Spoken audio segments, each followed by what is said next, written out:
Hello, family and friends. Welcome back to another session of Coffee with Cody. This is our fifth in the series. Tonight, we're going to talk a little bit about work. Thus, the topic for tonight is whistle while you work.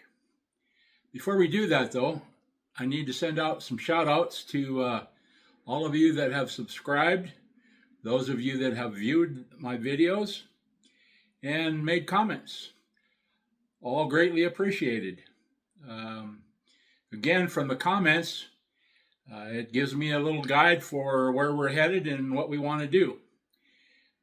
Before we start on tonight's work session, I want to take a second and address a couple of things. One, I was told that I didn't put the picture of us on the basement steps long enough for people to check out. So hopefully I can do that for you here.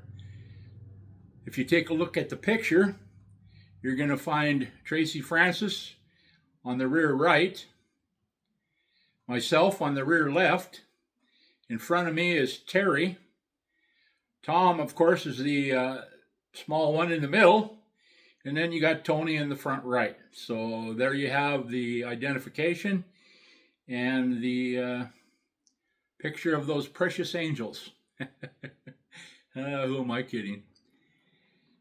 The second thing I want to address is that I was told that maybe I am putting out these videos that are too long, that people will not watch them all the way through. Well, there's two ways to look at that. One is it's my story, and I'll tell it the way I like it and the way it comes out. The second is, if I get some more feedback and continually address the fact that some people think it's too long, then we'll do something about it. But until then, I'll just talk until I get tired of talking. Now, for tonight's topic, whistle while you work. The first work experience that we had was growing up out on the farm, and we used to divide up our chores. Now, when it came to hanging out laundry and doing laundry, basically it boiled down to two things. One, Tracy and I would handle either hanging the clothes up on the line or taking them down. Tony was always with Mom. She was folding and organizing the clothes. There was a bedroom with Tracy, myself, and Terry. So there was a basket of those clothes. Tony occupied her own room. And then, of course, Mom and Dad and Tom were in the master bedroom. So how we addressed the chores, remember I told you that Dad was a milkman. Well, we had these metal milk crates that we used to stand on so that we could reach the clothesline. And Tracy and I would do rock, paper, scissors to figure out who was going to do what. Really, the easiest job was probably pulling them off the line. But that was until you got caught pulling them, not taking the clothespin off, because you'd fire those clothespins and who knows where they'd go. And we really couldn't afford any more clothespins. So that little adventure had to stop. So the first person, whoever won, got the choice. You were either going to hang the clothes up or you were going to take them down. And then, of course, take them inside to Tony and Mom for folding and putting away. The second thing that we did, learning our tasks out on the farm, Tracy and I usually had to address the chicken coop. One of us collected eggs, the other fed the chickens. Again, rock, paper, scissors. Seemed like a pretty good thing to do back in them days. Tony, of course, being the oldest girl, basically was pretty much confined to duties around the house. Our chores inside the house might have been to sweep and mop our bedroom in the back room and then also daily to make up our beds. Growing up, really, you look at that, and that was an advantage for us because it taught us a work ethic. Nothing in life was free. Especially growing up in a big family, you had to share the duties. You couldn't lay it all out on one. However, I will say this. My sister Tony, God rest her soul, got stuck with a lot of those duties, being the oldest girl.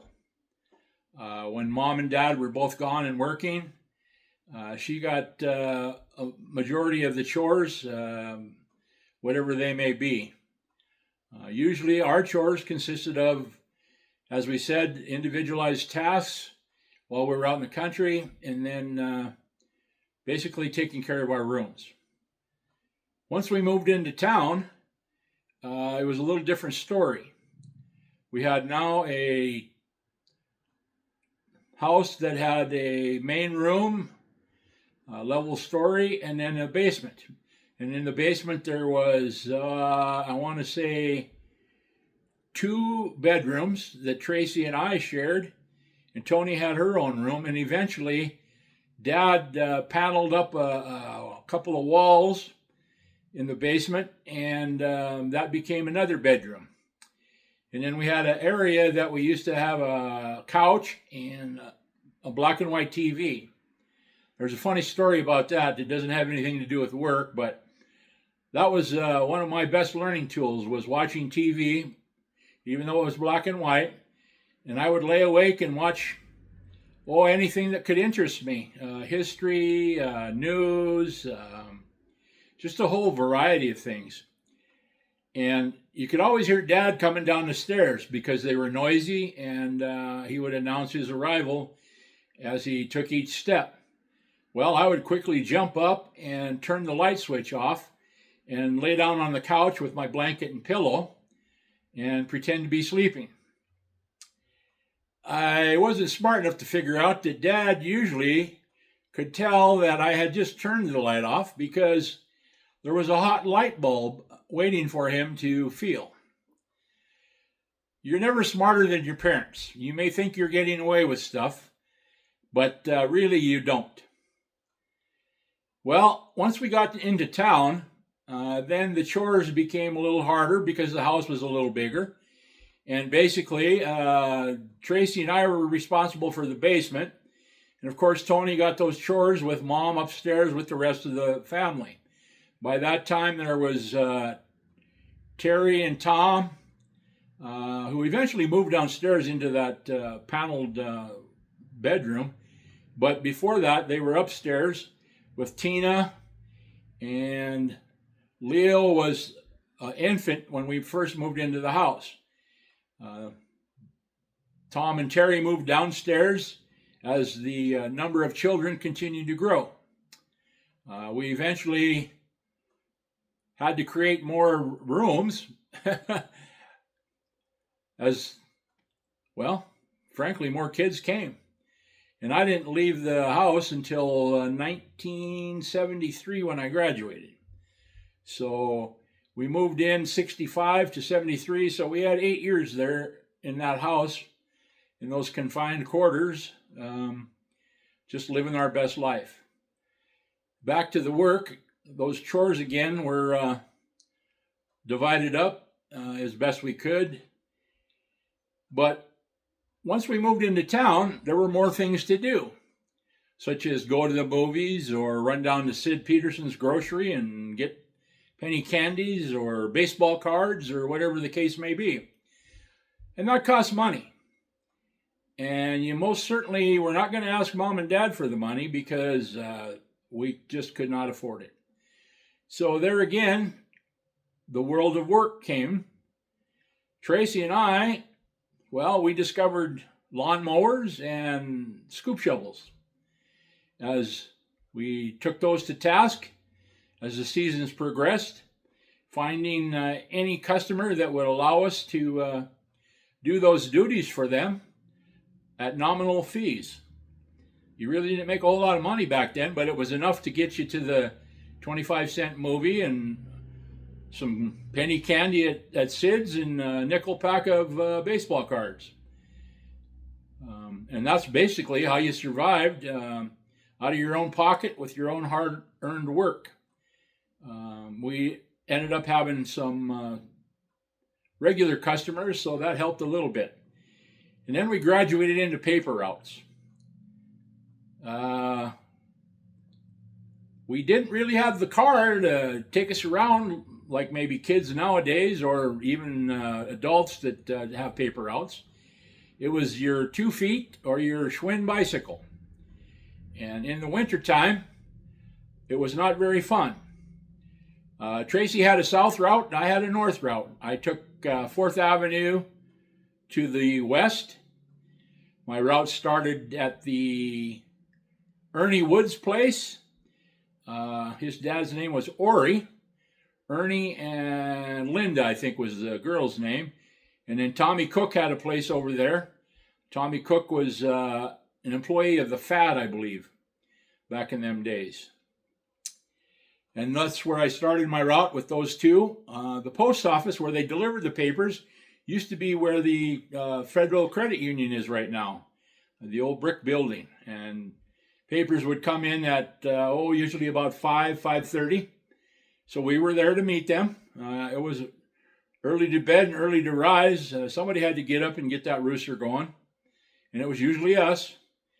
Dad made sure that we were there because, of course, he had the milk run and was used to getting up that early time. Even when he was a sheriff, he would get up and have his cup of coffee and prepare for the day.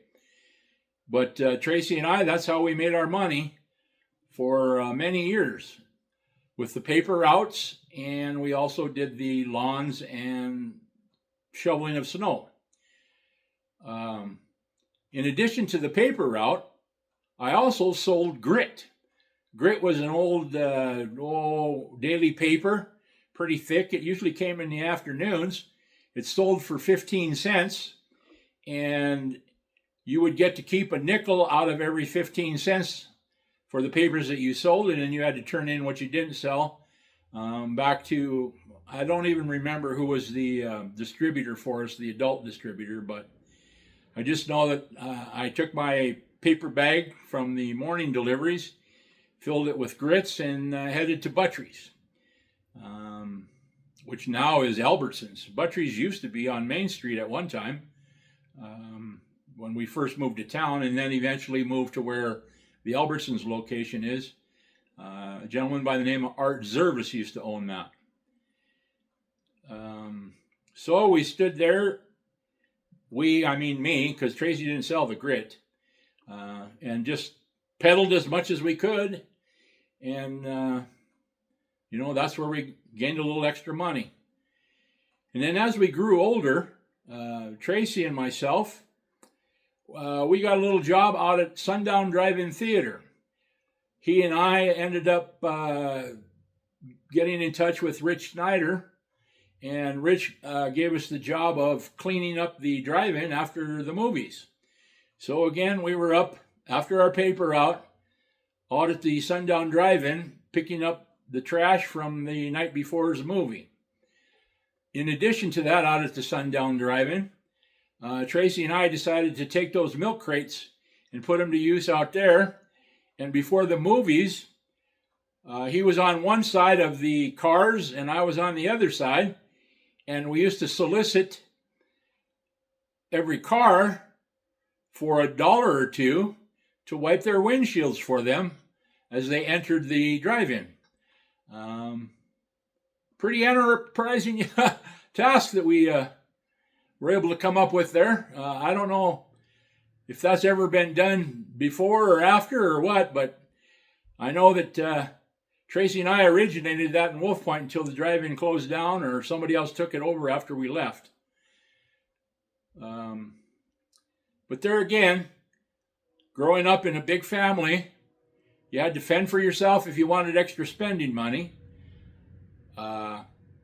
You earned and learned the power of work and the ethic that came with it. You had to be there every day for the papers. There was no sick days. If there was, maybe you had somebody as a backup for you to be a sub, and they would take their route for you, or when you went on vacation. And the same held true for others that delivered papers. My good friend Alan Kawasaki, he delivered on the east side. I'm not so sure it was the Tribune, but I know that he had the Gazette. And we would split.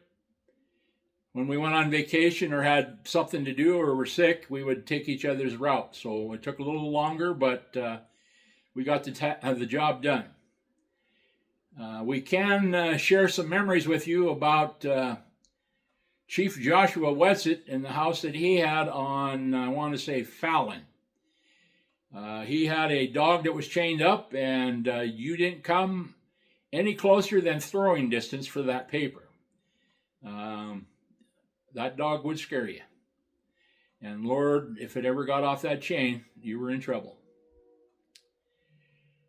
So, paper routes, sundown drive-in theater, mowing lawns, shoveling snow. Those were all part of our work history growing up. And then as we got into high school, we learned some more valuable tasks. We learned about hauling hay. We used to get on hay crews with kids that would go out and haul hay bales for area ranchers and farmers. We also picked beans for Tom Green down on the bottom. You were never going to get rich, but it always put a little money in your pocket. And you never complained. You never said, well, this isn't enough and I don't want to do it. You just did the job, you took it and put it in your pocket, and that was your spending money. And that was another way to meet younger friends that maybe you didn't know at the time, because we were Catholic school kids, and some of those kids were at the public school, and that might have been the first time we'd ever met them. So, life on the farm took a different meaning for us. The life of learning how farm work really was. Those hay bales were no fun, especially the straw ones that used to stick in. Then you went to alfalfa, and those were a little heavier. Straw bales were a little lighter because the shaft would be a little bit smaller. But those hay bales that were alfalfa, man, I would venture to say that they were at least 50 to 100 pounds each. And so you got quite a workout. Growing up in sports, we didn't really have weight machines. We had hay bales, and that was our workout. As we continued on in high school then, we found different types of jobs. Tracy ended up going out south and working for a farmer by the name of Claire Schillinger. He worked for him for a couple summers. Myself, I worked a couple summers for Swede and Vera Johnson at the White Star Laundry. White Star Laundry, I think, is where perhaps well, I don't know if it's still there or not, but I know that the Wolf Point Health Center was there right next to the McDonald's. That was the old White Star Laundry building. I got a little story about that one.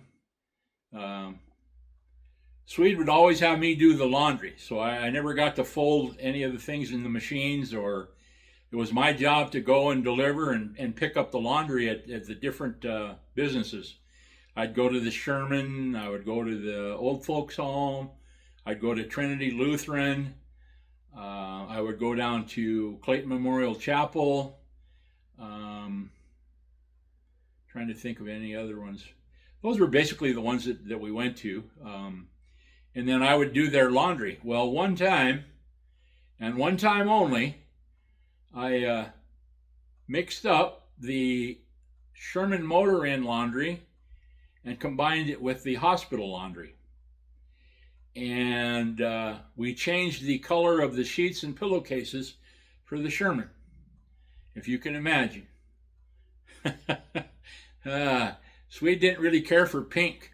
That was not a good color, and I'm sure that he had to do some apologizing to the Sherman and the Egerbretts at the time.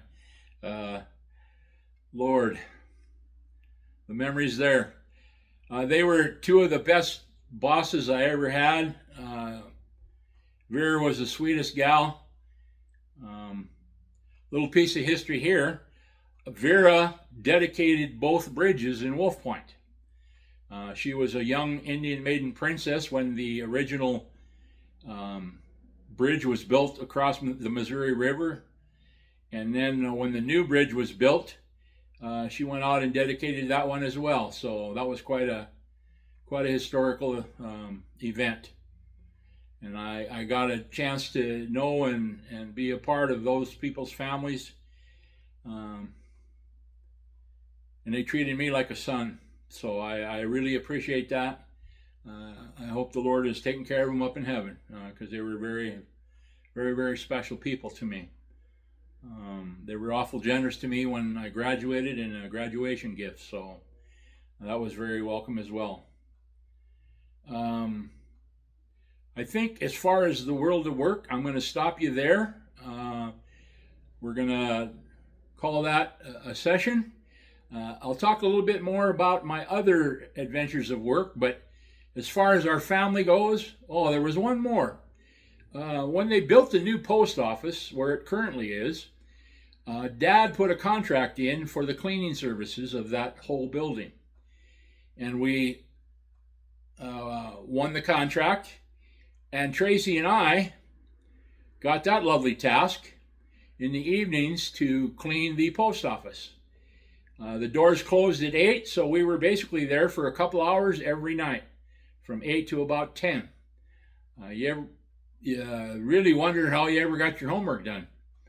Well, I'll be honest, we didn't really do a lot of homework back then. Mom really didn't like that, but, I guess there was a trade-off. But again, that was spending money, and we also assisted a little bit, helping out with the groceries around the house, so we put a little bread on the table, and that's what families do.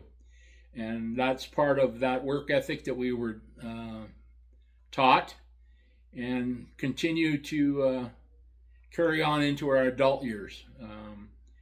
The Codys have never been ones to take work and jobs lightly. We give it our all and have for a long time now. But my next session with you on Thursday is going to be part 2 of my job and work history. That's pretty much it about the family and Tracy and myself and growing up and learning about work at an early age. So with that, Coffee with Cody signing out.